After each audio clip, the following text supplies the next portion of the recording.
नमस्कार, न्यूज अब तक से वरुण शर्मा।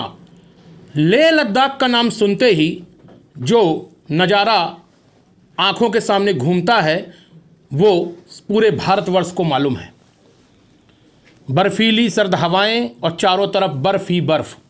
आम दिनों में भी यहाँ -डिग्री पर तापमान रहता है, लेकिन जो सर्दियों का मौसम है वहाँ तो -50 डिग्री तक तापमान रहता है। कुल मिलाकर 5 डिग्री के बाद ये माना जाए तो बर्फ़ ही बर्फ़ कहलाती है। ऐसे में हमारे देश के सेना के जवान वहाँ पर दिन रात अपनी देश की सुरक्षा में लगे रहते हैं। इसी के चलते मध्य प्रदेश के वन मंत्री कुंवर विजय शाह इन जवानों की शहादत पर उनको सलामी देने लेह लद्दाख के चुशूल में पहुँचे।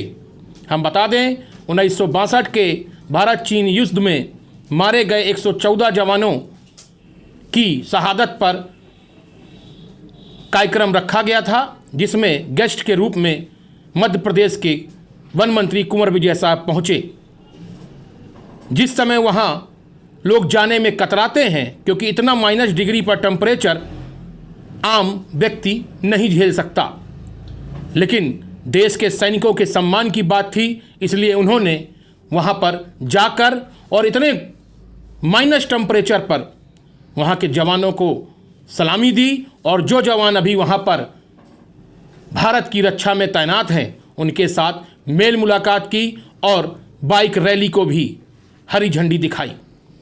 निश्चित रूप से उन्होंने मीडिया में बातचीत में बताया कि सेना के सम्मान के आगे व्यक्ति की जान कहीं बहुत छोटी पड़ जाती है। ऐसे में देश का मान सम्मान रखने के लिए और इन सैनिकों की शहादत में सलामी देने के लिए वो यहाँ आए हैं। हम लगातार आपको वीडियोस में दिखा रहे हैं कि किस प्रकार से उस क्षेत्र में बर्फ़ जमी है, जब वहाँ पर आम इंसान रह ही नहीं सकता। ऐसे में कुंवर विजय शाह ने वहाँ पहुँच के सैनिकों का मान रखा, जो कि काबिले तारीफ़ है। मैं न्यूज अब तक से वरुण शर्मा।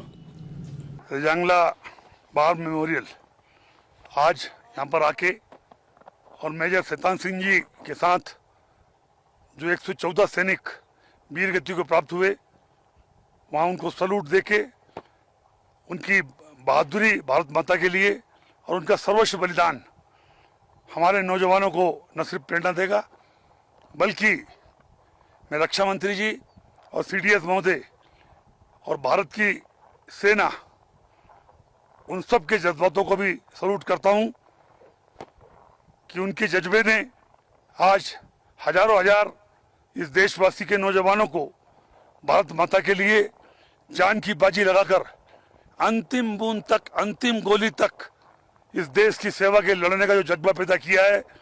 आज -40 डिग्री में जिस वीर गति को हमारे सैनिक प्राप्त हुए हैं और जो हमारे सेना के हमारे जवान हैं, सेना के हमारे अधिकारी हैं, वो जान की बाजी लाकर -40 डिग्री में इस देश की सेवा कर रहे हैं, उसके जज्बे को मैं सलूट करता हूं और देश के नौजवानों को आह्वान करता हूं कि आइए हम इनका न सिर्फ सम्मान करें बल्कि भारतीय सेना में शामिल हों और ऐसे वीर सैनिकों को जहां पर वो शहीद हुए हैं वहां की माटी को चूम करके इस भारत माता के जय के नारे लगाएं, जय हिंद। और आज से बाद हम सब लोग भी अब अपने टेलीफोन पर हेलो नहीं जय हिंद शुरू कर रहे हैं।